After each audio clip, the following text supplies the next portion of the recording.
Mémoire d'un amnésique. Ce que je suis. Fragment.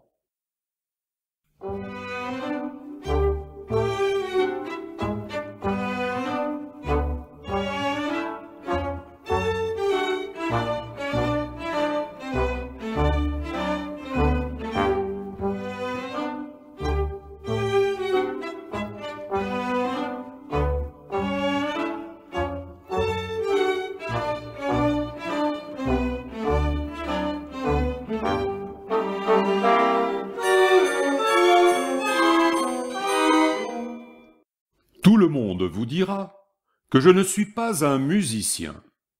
C'est juste. Dès le début de ma carrière, je me suis de suite classé parmi les phonométrographes. Mes travaux sont de la pure phonométrique. Que l'on prenne le Fils des étoiles, ou les morceaux en forme de poire, en habit de cheval, ou les sarabandes, on perçoit qu'aucune idée musicale n'a présidé à la création de ces œuvres. C'est la pensée scientifique qui domine. Du reste, j'ai plus de plaisir à mesurer un son que je n'en ai à l'entendre. Le phonomètre à la main, je travaille joyeusement et sûrement. Que n'ai-je pesé ou mesuré? Tout de Beethoven, tout de Verdi, etc. C'est très curieux. La première fois que je me servis d'un phonoscope, j'examinais un si bémol, de moyenne grosseur. Je n'ai, je vous assure, jamais vu chose plus répugnante. J'appelais mon domestique pour le lui faire voir. Au phonopeseur, un fa dièse ordinaire très commun atteignit 93 kg. Il émanait d'un fort gros ténor dont je pris le poids. Connaissez-vous le nettoyage des sons? C'est assez sale. Le filage est plus propre. Savoir les classer est très minutieux et demande une bonne vue. Ici, nous sommes dans la phonotechnique. Quant aux explosions sonores, souvent si désagréables, le coton, fixé dans les oreilles, les atténue pour soi convenablement. Ici, nous sommes dans la pyrophonie. Pour écrire mes pièces froides, je me suis servi d'un kaléidophone enregistreur. Cela prit 7 minutes. J'appelai mon domestique pour les lui faire entendre. Je crois pouvoir dire que la phonologie est supérieure à la musique. C'est plus varié. Le rendement pécuniaire est plus grand.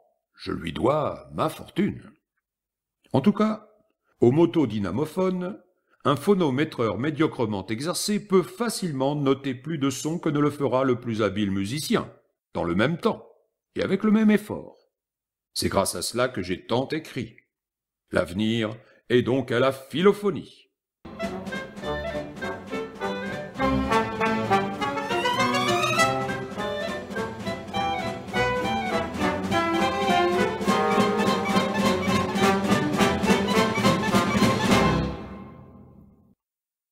Mémoire d'un amnésique. Parfait entourage. Fragment. Vivre au centre d'œuvres glorieuses de l'art est une des plus grandes joies qui se puissent ressentir. Parmi les précieux monuments de la pensée humaine que la modestie de ma fortune m'a fait choisir pour partager ma vie, je parlerai d'un magnifique faux Rembrandt profond et large d'exécution, si bon à presser du bout des yeux comme un fruit gras trop vert.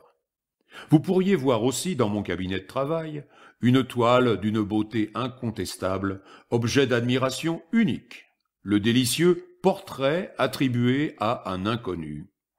Vous ai-je parlé de mon ténier, simulé? C'est une adorable et douce chose, pièce rare entre toutes. Ne sont-ce pas là des pierreries divines, serties de bois dur, oui? Pourtant, ce qui surpasse ces œuvres magistrales, ce qui les écrase, du poids formidable d'une géniale majesté, ce qui les fait pâlir par son éblouissante lumière. Un faux manuscrit de Beethoven, sublime symphonie apocryphe du maître, achetée pieusement par moi il y a 10 ans, je crois. Des œuvres du grandiose musicien, cette 10e symphonie encore ignorée est une des plus somptueuses. Les proportions en sont vastes comme un palais, Les idées en sont ombreuses et fraîches, les développements en sont précis et justes. Il fallait que cette symphonie existât. Le nombre 9 ne saurait être beethovénien. Il aimait le système décimal. J'ai 10 doigts, expliquait-il. Venus pour absorber filialement ce chef-d'œuvre de leurs oreilles méditatives et recueillies, quelques-uns, sans raison, crurent à une conception inférieure de Beethoven. Et le dire, ils allèrent plus loin même. Beethoven ne peut être inférieur à lui-même, dans aucun cas, sa technique et sa forme restent augurales, même dans l'infime. Le rudimentaire ne lui est applicable. Il ne s'intimide pas du contrefait imputé à sa personne artistique. Croyez-vous qu'un athlète, longuement célébré, dont la force et l'adresse furent reconnues par des triomphes publics, s'infériore du fait de porter aisément un simple bouquet de tulipes et de jasmins assemblés? Est-il moindre si l'aide d'un enfant s'y ajoute? Vous n'y rencontrerez pas.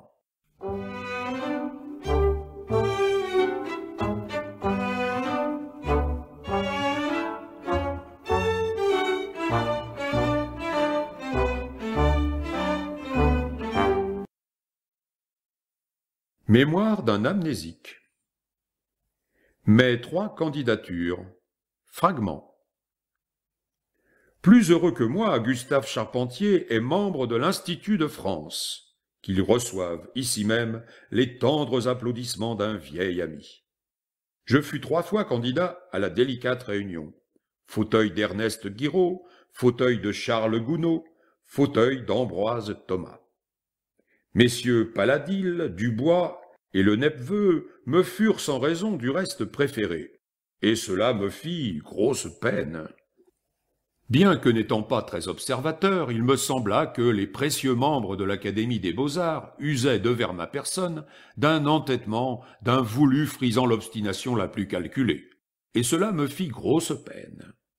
Au temps de l'élection de M. Paladil, mes amis me dirent « Laissez faire, plus tard il votera pour vous, maître, sa voix sera d'un grand poids. » Je n'eus ni son vote, ni sa voix, ni son poids, et cela me fit grosse peine.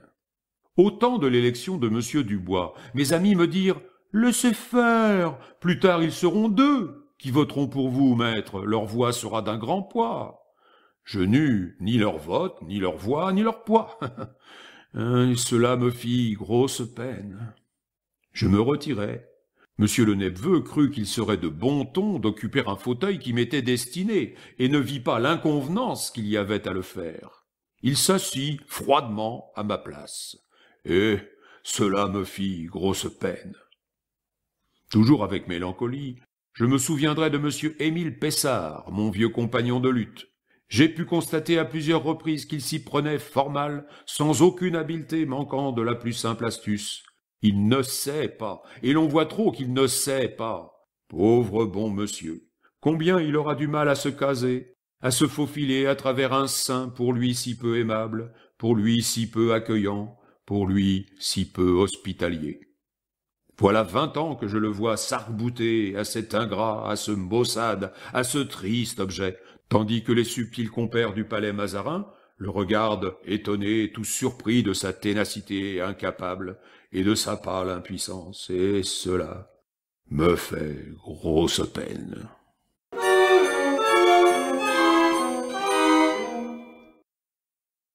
Mémoire d'un amnésique. Chose de théâtre. Fragment. J'ai toujours eu la pensée d'écrire un drame lyrique sur le suivant et particulier sujet. En ce temps-là, je m'occupais d'alchimie.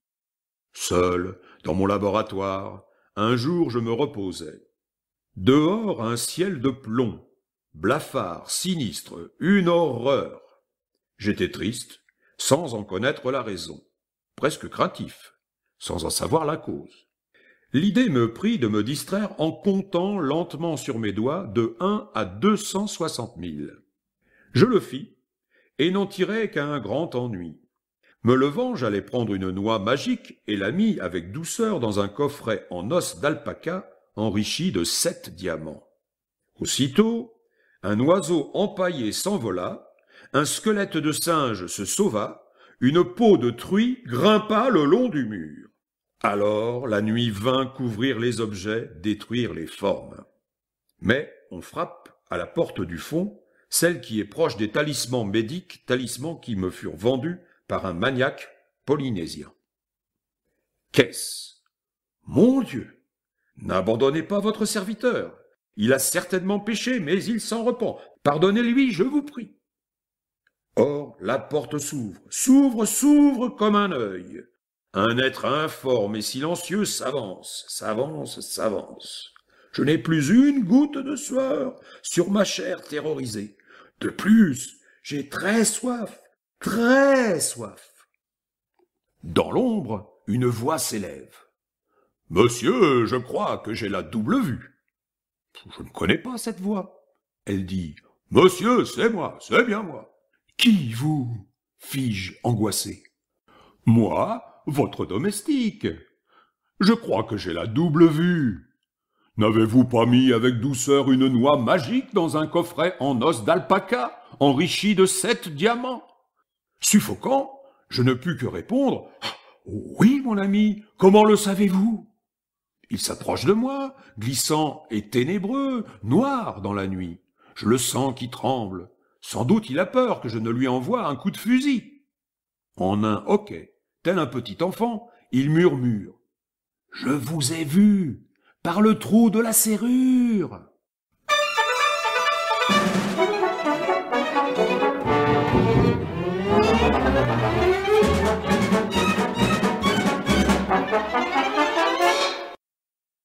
Mémoire d'un amnésique.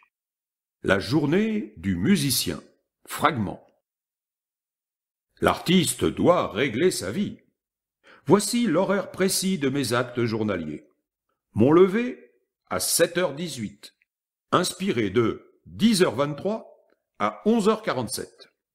Je déjeune à 12h11 et quitte la table à 12h14. Salutaire promenade à cheval dans le fond de mon parc, de 13h19 à 14h53. Autre inspiration, de 15h12 à 16h07. Occupations diverses, escrime, réflexion, immobilité, visite, contemplation, dextérité, natation, etc. de 16h21 à 18h47. Le dîner est servi à 19h16 et terminé à 19h20. Viennent des lectures symphoniques à haute voix de 20h09 à 21h59. Mon coucher a lieu régulièrement à 22h37, hebdomadairement réveil en sursaut à 3h19, le mardi. Je ne mange que des aliments blancs, des œufs, du sucre, des os râpés, de la graisse d'animaux morts, du veau, du sel, des noix de coco, du poulet cuit dans de l'eau blanche, des moisissures de fruits, du riz, des navets, du boudin camphré, des pâtes, du fromage blanc, de la salade de coton et de certains poissons sans la peau. Je fais bouillir mon vin, que je bois froid avec du jus de fuchsia. J'ai bon appétit, mais je ne parle jamais en mangeant, de peur de m'étrangler. Je respire avec soin, peu à la fois. Je danse très rarement, en marchant je me tiens par les côtes et regarde fixement derrière moi. D'aspect très sérieux, si je ris, c'est sans le faire exprès. Je m'en excuse toujours, et avec affabilité. Je ne dors que d'un œil. Mon sommeil est très dur. Mon lit est rond, percé d'un trou pour le passage de la tête. Toutes les heures, un domestique prend ma température et m'en donne une autre. Depuis longtemps, je suis abonné à un journal de mode. Je porte un bonnet blanc, des bas blancs et un gilet blanc. Mon médecin m'a toujours dit de fumer. Il ajoute à ses conseils « Fumez, mon ami. Sans cela, un autre fumera à votre place. »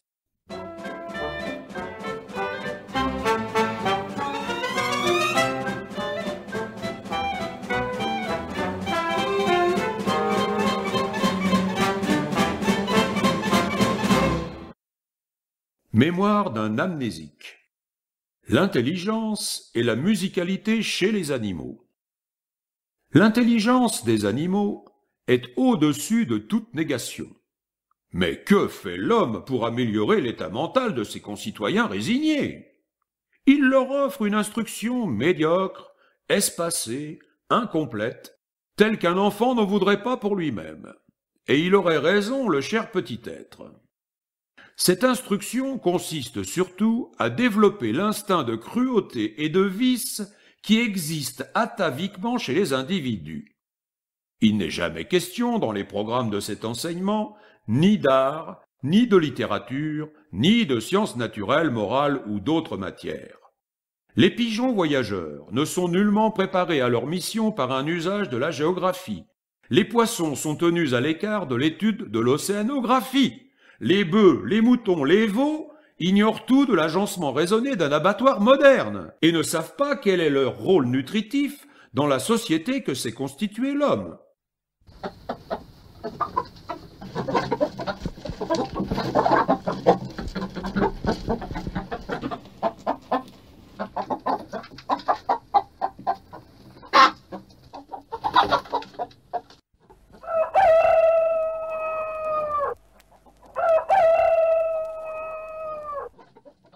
Peu d'animaux bénéficient de l'instruction humaine. Le chien, le mulet, le cheval, l'âne, le perroquet, le merle et quelques autres sont les seuls animaux qui reçoivent un semblant d'instruction. Encore, est-ce plutôt de l'éducation qu'autre chose? Comparez, je vous prie, cette instruction à celle donnée par les universités à un jeune bachelier humain, et vous voyez qu'elle est nulle et qu'elle ne peut étendre ni faciliter les connaissances que l'animal aura pu acquérir par ses travaux, par son assiduité à ceux-ci. Mais musicalement, des chevaux ont appris à danser. Des araignées se sont tenues sous un piano pendant toute la durée d'un long concert organisé pour elles, par un maître respecté du clavier. Et après, rien. Par-ci, par-là, on nous entretient de la musicalité du sansonnet, de la mémoire mélodique du corbeau, de l'ingéniosité harmonique du hibou qui s'accompagne en se tapant sur le ventre, moyen purement artificiel, et de minces polyphonies. Quant au rossignol, toujours cité, son savoir musical fait hausser les épaules aux plus ignorants de ses auditeurs. Non seulement sa voix n'est pas posée, mais il n'a aucune connaissance ni des clés, ni de la tonalité, ni de la modalité, ni de la mesure. Peut-être est-il doué, c'est possible, c'est même certain. Mais on peut affirmer que sa culture artistique n'égale pas ses dons naturels, et que cette voix dont il se montre si orgueilleux n'est qu'un instrument très inférieur et inutile en soi.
Chronique musicale.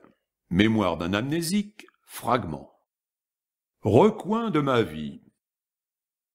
L'origine des saties remonte peut-être aux temps les plus reculés, oui. Là-dessus, je ne puis rien affirmer, ni infirmer du reste.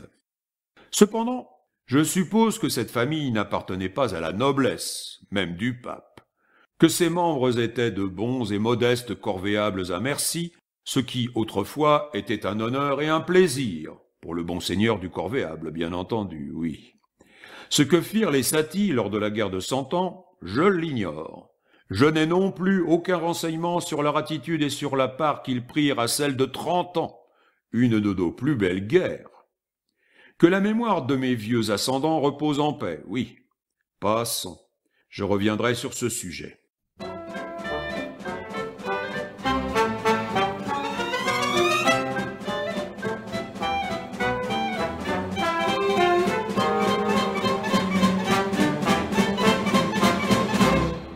Pour ce qui est de moi, je suis né à Honfleur, Calvados, arrondissement de Pont-l'Évêque, le 17 mai 1866. Me voici donc quinquagénaire, ce qui est un titre comme un autre. Honfleur est une petite ville qu'arrosent ensemble et de connivence les flots poétiques de la Seine et ceux tumultueux de la Manche. Ses habitants, honfleurais, sont très polis et très aimables, oui. Je restai dans cette cité jusqu'à l'âge de 12 ans, 1878, et vins me fixer à Paris. J'eus une enfance et une adolescence quelconques, sans traits dignes d'être relatés dans de sérieux écrits aussi. N'en parlerai-je pas. Passons, je reviendrai sur ce sujet.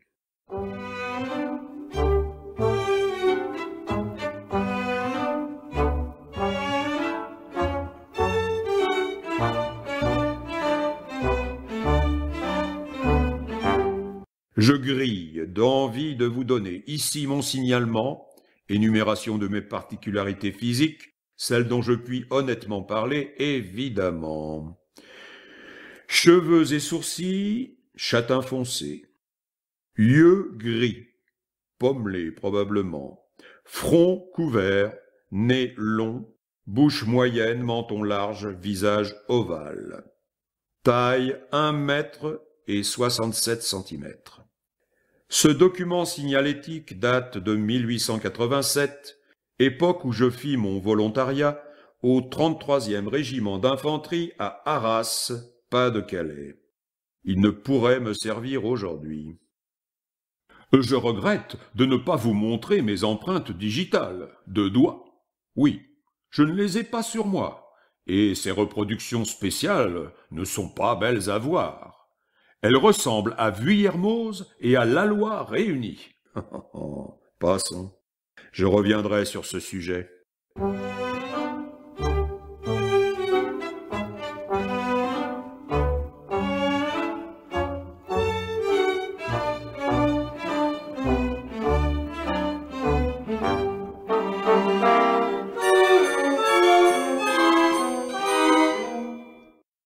Après une assez courte adolescence, je devins un jeune homme ordinairement potable, pas plus. C'est à ce moment de ma vie que je commençai à penser et à écrire musicalement. Oui, fâcheuse idée, très fâcheuse idée. En effet, car je ne tardais pas à faire usage d'une originalité originale déplaisante, hors de propos, anti-française, contre nature, etc. Alors, la vie fut pour moi tellement intenable, car je résolus de me retirer dans mes terres et de passer mes jours dans une tour d'ivoire ou d'un autre métal métallique. C'est ainsi que je pris goût pour la misanthropie, que je cultivai l'hypocondrie et que je fus le plus mélancolique de plomb des humains. Je faisais peine à voir, même avec un lorgnon en or contrôlé, oui. Et tout cela m'est advenu par la faute de la musique. Cet art m'a fait plus de mal que de bien, lui. Il m'a brouillé avec nombre de gens de qualité, fort honorables, plus que distingués, très comme il faut. Passons, je reviendrai sur ce sujet.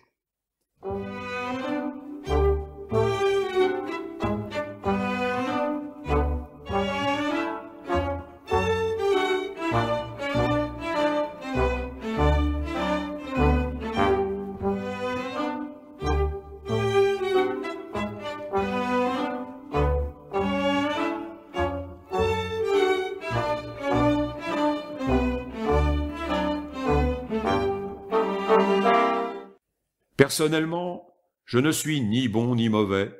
J'oscille, puis-je dire. Aussi n'ai-je jamais fait réellement de mal à quiconque, ni de bien au surplus. Toutefois, j'ai beaucoup d'ennemis, de fidèles ennemis naturellement. Pourquoi? Cela tient à ce que, pour la plupart, ils ne me connaissent pas, ou ne me connaissent que de seconde main par ouï-dire. Des mensonges plus que menteurs, en somme. L'homme ne peut être parfait. Je ne leur en veux nullement. Ils sont les premières victimes de leur inconscience et de leur manque de perspicacité. Ah, pauvres gens. Ainsi, les plainges. Passons. Je reviendrai sur ce sujet.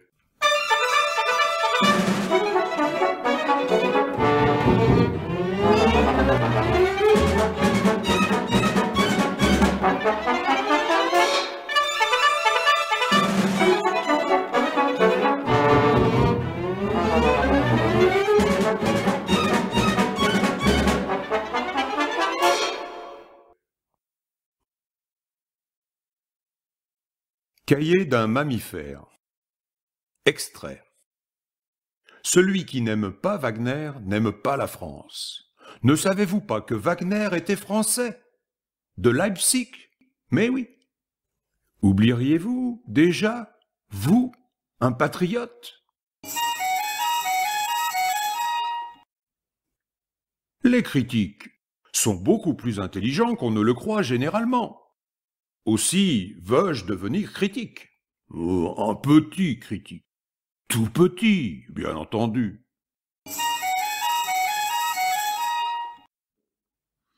Si je suis français, bien sûr. Pourquoi voulez-vous qu'un homme de mon âge ne soit pas français? Vous me surprenez. C'est entendu. À la prochaine guerre, Ravel sera encore aviateur. Sur camion automobile.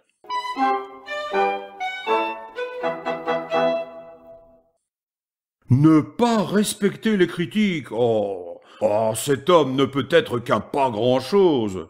Surtout, ne le fréquentez pas.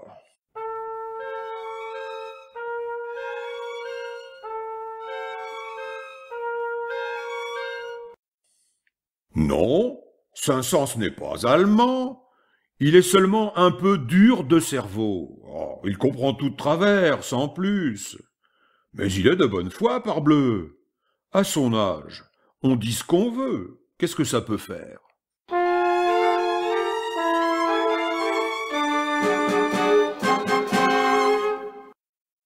Chose curieuse. Plus un critique est bête, plus il est intelligent. Oh, c'est à n'y rien comprendre. Évidemment.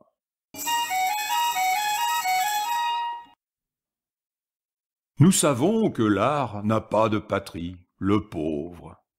Sa fortune ne le lui permet pas. Alors, pourquoi ne pas jouer Richard Strauss et Schoenberg? Dites, cher monsieur Laloy, vous qui savez tout.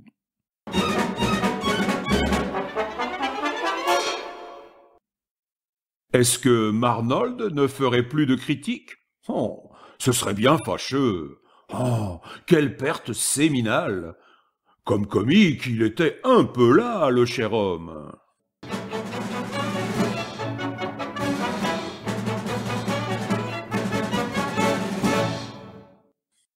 Oui, les Allemands prennent tout à la France. C'en est honteux. Vous savez bien que Wagner était français. Il était très franco-allemand, le cher homme, comme tous les bons Français, du reste. Souvenez-vous, je vous prie, il était bon, et si de chez nous. Car il ne faut pas le confondre avec Strauss et Schoenberg, aucun rapport, aucun. Eux ne sont pas bons, bien entendu, ni français, naturellement.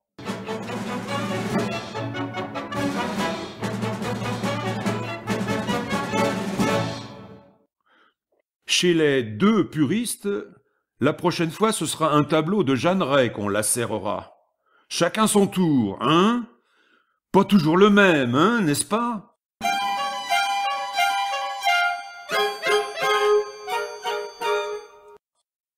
Décentralisation. Félicitons Monsieur Roucher d'avoir fait de l'opéra un théâtre absolument de province. Fond de province. Et très réussi comme imitation.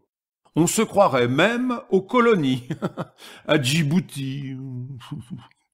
Les étrangers en sont momifiés et n'en reviennent pas. Il y a de quoi. Oh, sacré Monsieur Roucher, va.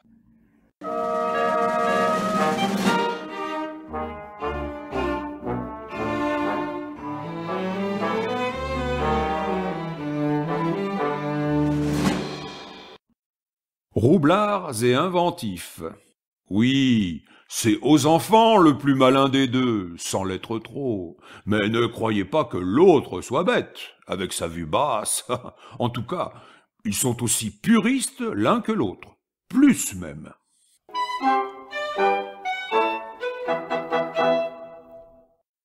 Mise au point. Pour ce qui est de Reims, il ne faut pas exagérer. La cathédrale était un vieil immeuble, démodé et inconfortable. La manière, c'est aux enfants qui a eu l'idée du canif. Jeanneret, lui, parlait de se servir d'un sabre, long comme ça. On voit qu'il est jeune, le cher ami.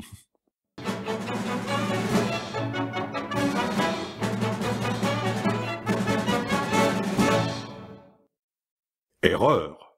Voyons.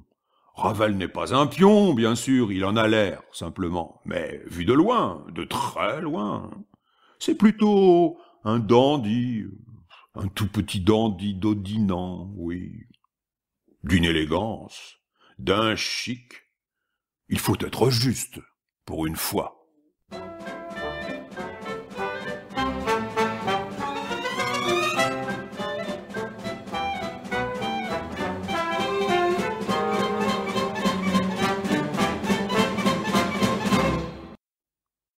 L'homme du jour. Non, mon cher aux enfants, vous n'êtes ni ridicule, ni grotesque. Le canif, ne craignez rien, ça se passera.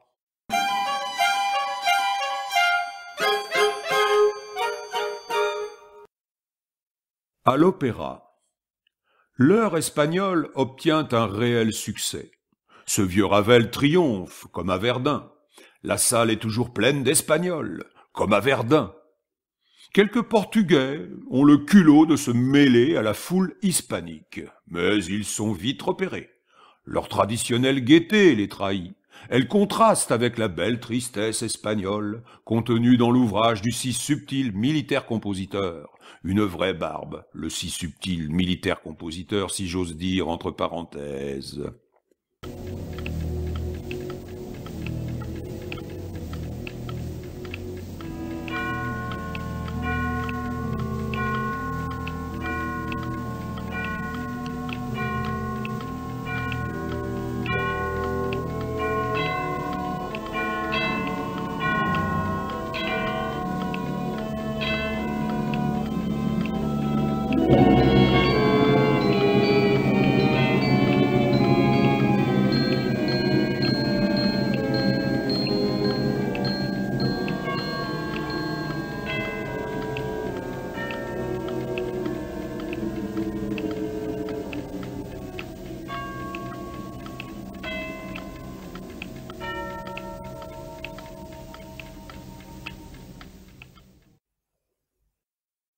Un grand malheur.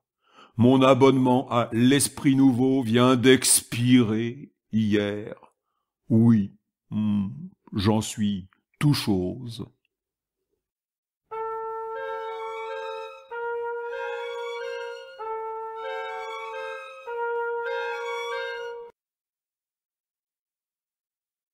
Côte d'Azur et d'Azor. Monte-Carlo est la terre du jeu. Du double jeu, même. C'est ce que je disais là-bas à Poulenc et à Auric. Je leur susurrais cela, amicalement, bien entendu. Pour Vuillermoz, ce n'est pas une raison parce que l'on est chauve pour être chauvin. Méfiez-vous, et ne confondez pas. Saisissez-vous la nuance? 1916. En ce temps-là, Cocteau écrivait « Parade ». Oui, Picasso et moi le regardions. Sans savoir, bien sûr. Conseil de famille. Se mettre à plat ventre est bien, toutefois cette position est incommode pour lécher la main de celui qui vous donne des coups de pied dans le derrière. Souvenir de Monte-Carlo. Simiesquerie.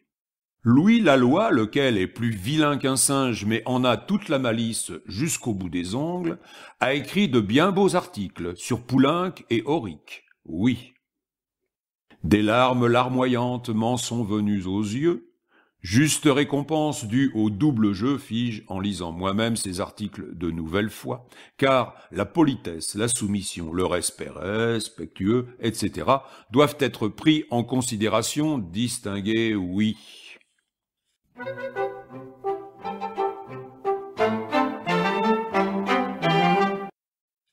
Cocteau a 1000 fois raison. Plus de scandales, dit-il. En effet, les scandales sont trop scandaleux et scandalisent tout le monde. Aussi conseille-t-il à ses acolytes, Laloy et Auric, d'éviter tout scandale, même infime, incolore et invisible.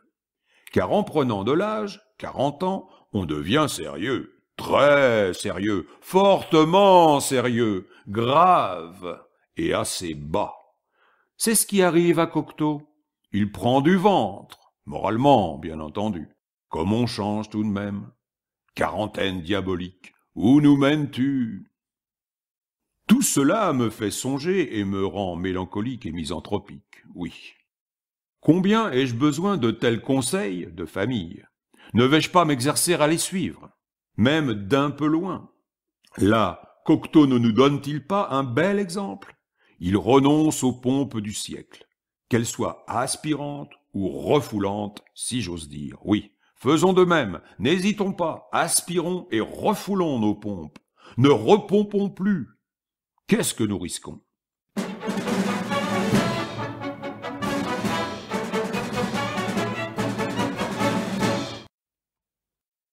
Dans les nouvelles littéraires, ce cher Auric me traite de notaire normand, de pharmacien de banlieue, de citoyen sati, du soviet d'Arcueil.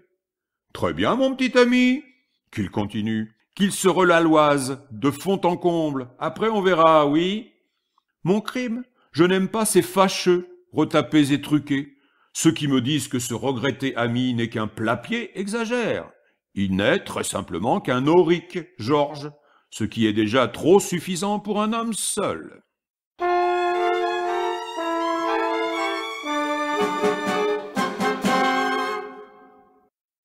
Contradiction.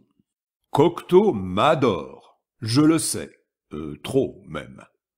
Mais pourquoi me donne-t-il des coups de pied sous la table?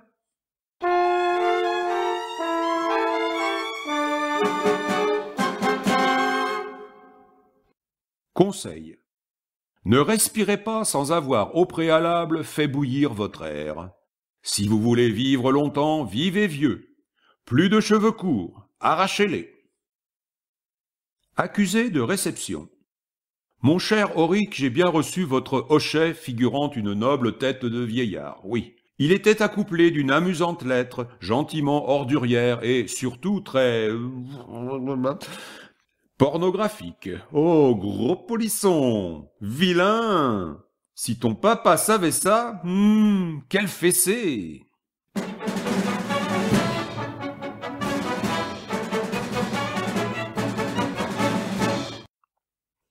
Un brave Hercule.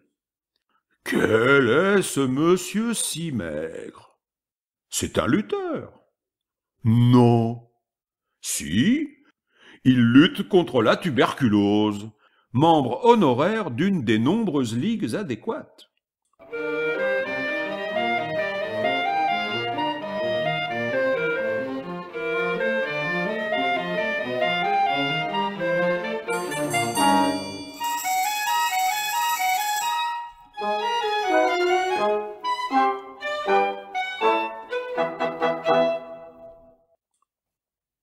Un bon mot. L'auteur de Parade, Jean Cocteau, expliquait, pour la 1000e fois, les misères qui l'accablèrent, qui le dépecèrent, qui le bombèrent, qui le défrisèrent, qui le raclèrent, alors qu'il écrivait cette œuvre de 3 lignes. Tout le monde pleurait, de rire, même Laloy et Auric. Tout à coup, sans prévenir, Monsieur X, si connu par sa perspicacité, se leva et dit froidement « Ah bah, Satie !»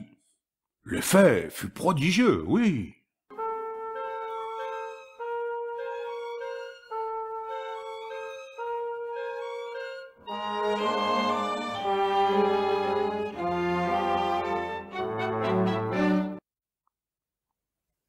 Cas curieux. Drôle d'homme, cet auric. Omoplate, sans doute. Homogène, ou pourquoi pas. Drôle d'homme, assez troublant, angoissant et inquiétant, en somme. C'est saleté de potache, hé hé. Curieux, oui et non.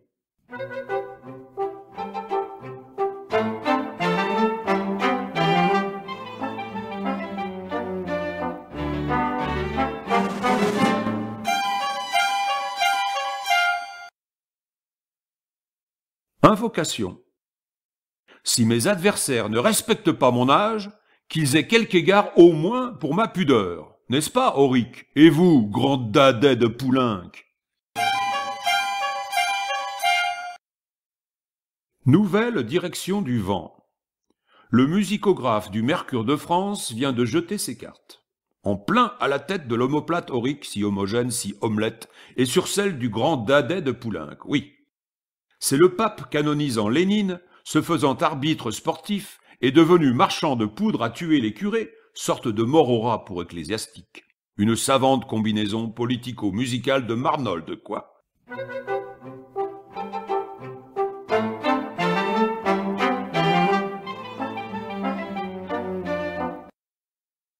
Que l'omoplate Auric, si homogène, si omelette, et le grand dadais de Poulenc s'arrangent pour être pomadifiés par le Marnoldeux porte-grande barbe du Mercure de France, cela les regarde. Sous le nez même.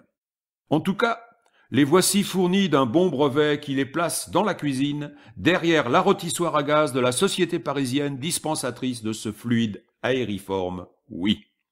Qu'ils y restent, ils font un joli trio à eux deux.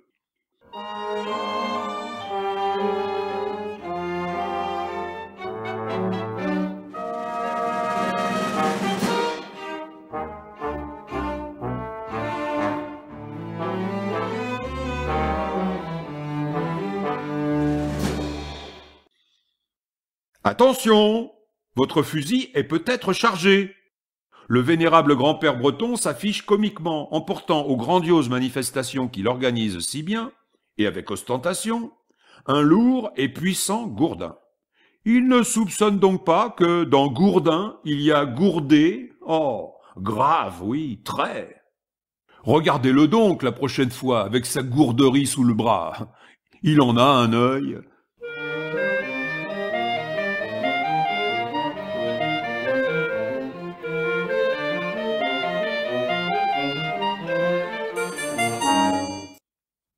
Beaucoup trop coquet.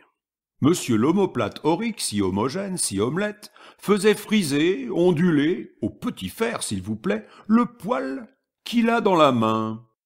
C'est bien là une idée d'homogène, d'omelette et d'omoplate.